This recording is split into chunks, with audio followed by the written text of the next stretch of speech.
délicatement mon œuvre. Donc, merci à tous pour votre présence. D'abord, avant de commencer, je voudrais rendre hommage, bien sûr, à mon cher professeur, Philippe, et toute son équipe de bénévoles pour ce qu'ils font depuis des années, de manière désintéressée, et surtout parce qu'on fait, finalement, on a la même cause, une cause commune, qui est de faire avancer la cause des personnes âgées pour qu'ils se sentent pris en charge et dans les meilleures conditions. Donc, merci Philippe, et je constate chaque année que tu as toujours le même entrain, le même dynamisme, et ça me fait très plaisir. Je remercie aussi la famille Boucro, je leur rends hommage, parce que pour nous, pour le syndicat, ce sont des modèles, je le dis à chaque fois, mais bon, c'est vraiment une référence pour tous nos adhérents, parce que ce sont des personnes qui ont toujours œuvré envers les personnes les plus défavorisées, les plus dépendantes, sans rien attendre en retour. Et eux, leur credo, depuis toujours, c'est justement comment rentrer dans un EHPAD en évitant l'isolement. Il faut que pour eux, la personne qui rentre dans un EHPAD, ou d'ailleurs dans d'autres structures d'accompagnement à domicile ou d'alternative à l'hospitalisation, ça se fasse naturellement, sans aucune rupture de prise en charge. Voilà, donc, merci à vous. Je me rappelle une anecdote de Jacques Boucro, du papa, il y a une vingtaine d'années, lors d'un conseil d'administration, peut-être Jean-Alain s'en rappellera, il nous avait dit, et on avait été tous très étonnés, « Oh les amis, j'ai une idée, je vais embaucher un géo du COMED sur un poste d'animation, parce que j'ai envie que ça swing dans mon établissement, j'ai envie de casser les codes, et maintenant il y en a marre, il faut que ça bouge. » Donc franchement, il était avant-gardiste. Donc merci au Boucro. Vous parlez aussi quelques secondes de notre syndicat, donc le CINERPA, qui regroupe 3000 adhérents, donc un tiers de résidence service senior et un tiers de services à domicile, le reste étant des établissements pour personnes âgées dépendantes.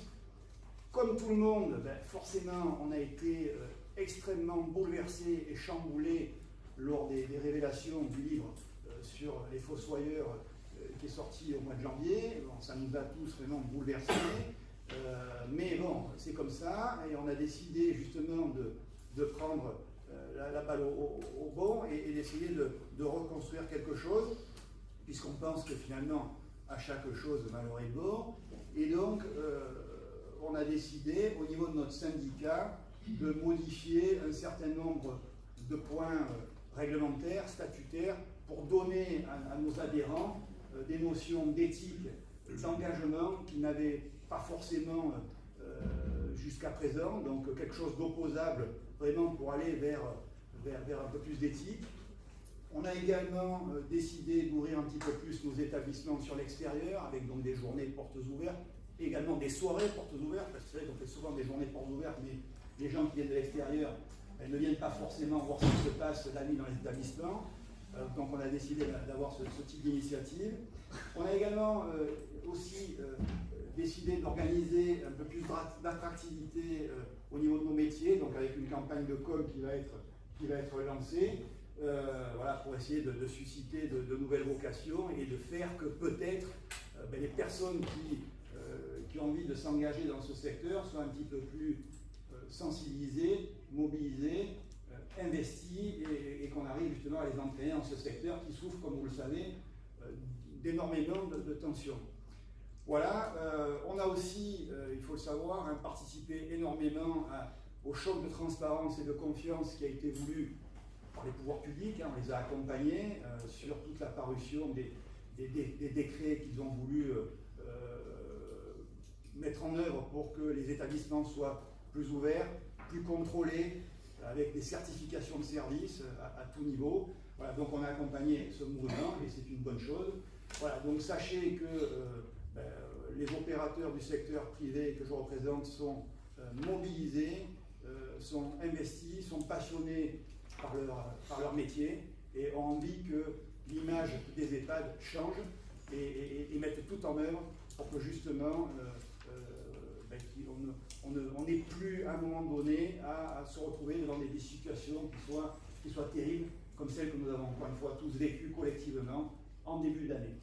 Voilà, donc merci, je vous souhaite une bonne journée et bien entendu je vais participer très volontiers à vos travaux et je passe la parole à mon président d'honneur. Attends,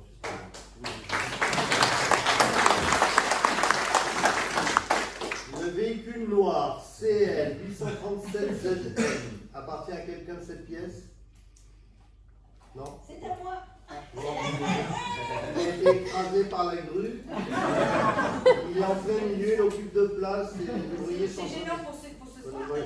Comme par hasard, c'est la tienne. Alors, dépêche-toi, parce que apparemment, ça pose un gros souci. Mais elle est abîmée, hein. On l'a plus en grave. Marguerite, donc président d'honneur du CINERVA et ancienne étudiante du Macérat.